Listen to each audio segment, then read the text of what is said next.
in general, crisis is a pretty normal thing. And a lot of us don't spend time thinking about the best way to move through it.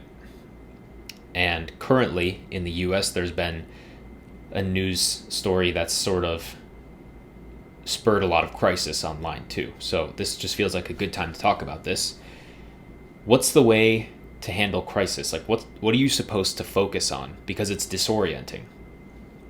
And what I'm going to say the key is to handling crisis, the one ingredient that can help make it move faster and smoother is the willingness to disengage and let go of previous paradigms and previous ways of viewing and feeling about things and not know what the solution is.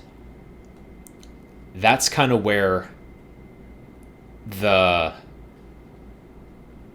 rub comes in, because there's a point in any transformation. Crises are extremely powerfully transformative in a very good way often, but there's often a period of time where things get very, very uncomfortable, because if it's actually a crisis, it forces you to see that the current way of things isn't working, and to confront that directly is destabilizing and disorienting, and it challenges our sense of identity and safety. So when I am in a crisis, let's say, there's an instinct to hold on, and there's an instinct to cling to what is known even harder, because we can kind of feel that whatever the crisis is that's happening, we actually don't know what to do. Like, and I mean, this is true for me. I don't think we ever stop going through these crises, and they start to feel less like crises the more that we allow ourselves to be completely checkmated and not know what to do. And from not knowing what to do, you can actually see things more clearly. So let's ground this in something. If you have a personal example of crisis, let's say think of a transformative event that happened for you, like a deeply transformative period of time in your life. Whether it was a trip, whether it was a period of time, whether it was an event, whether it was a relationship of some kind, wherever the transformation happened inside of you, the deep, genuine transformation, I'm betting there was a point during that where you came across discomfort, and it almost felt like this threatening level of not knowing, of being forced to not know. Like, it starts jabbing you like, hey, you can tell your hand is being forced. So when a personal crisis happens, when the way you think about things isn't going to work anymore, when you're going to have to fundamentally change how you interact with the world because that's what's being called forth in you, or when the circumstances in the world change in such a dramatic way, or there are certain emotions coming up in you that have never come up before, you're forced to do something new.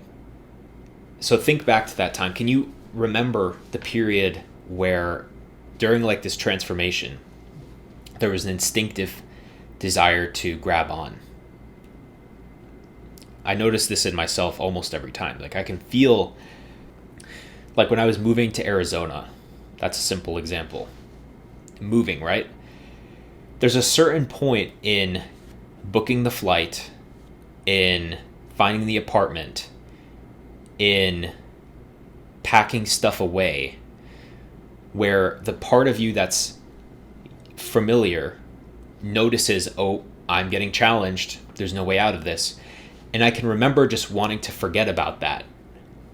I remember wanting to hang on to my current life somehow, even though it was slipping through my fingers.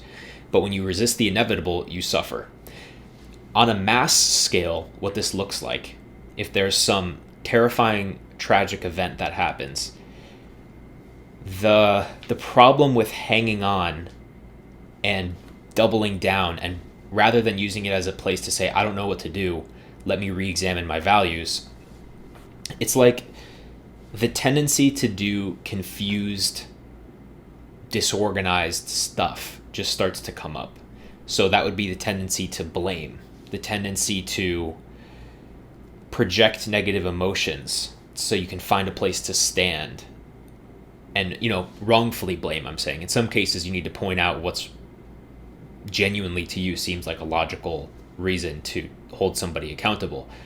So the pattern that I've noticed, and you've probably noticed it too, is that there's a unignorably challenging either event or failure of your current paradigm to handle reality. And because that happens, you're eventually being pushed further and further to this place of not knowing what to do. And the only thing that you need to find to smooth this transition is the willingness to not know those things anymore, to forget those things, to be outside of what is familiar and safe in your nervous system and body and way of thinking. And this can be profoundly challenging and feel life-threatening even. But if you think back to any deeply transformative experience you've had or period of time, that point where it was completely deeply uncertain, and then you were forced to let go into the unknown and shift your priorities and values and behaviors, usually you find it's not so bad on the other side. Or that the thing that was afraid to let go, once you let go, it's not like you fell off a cliff. It's like you fall 2 feet into some water, It's not such a hard landing necessarily. Maybe there's cases where it is, but most of the time it's not. You just can't convince yourself that it's going to be okay beforehand. Okay, so what do you do? What would I do after you're willing to not know? When you're willing to not know what the solution is, either transformation immediately happens, or from that place of not knowing and openness is where you find the ability to profoundly reorient to the new circumstance that you're in.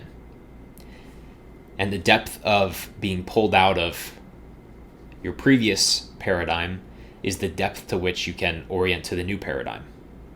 Then oftentimes you're not forced to let go right away.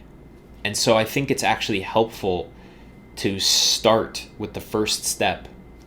Think of what's being asked of me to let go of. To what depth do I need to actually not know what to do to reassume and reorient to the best way forward based on my values? And then from there, you be the change you want to see in the world. You be what is needed. The letting go can be tough.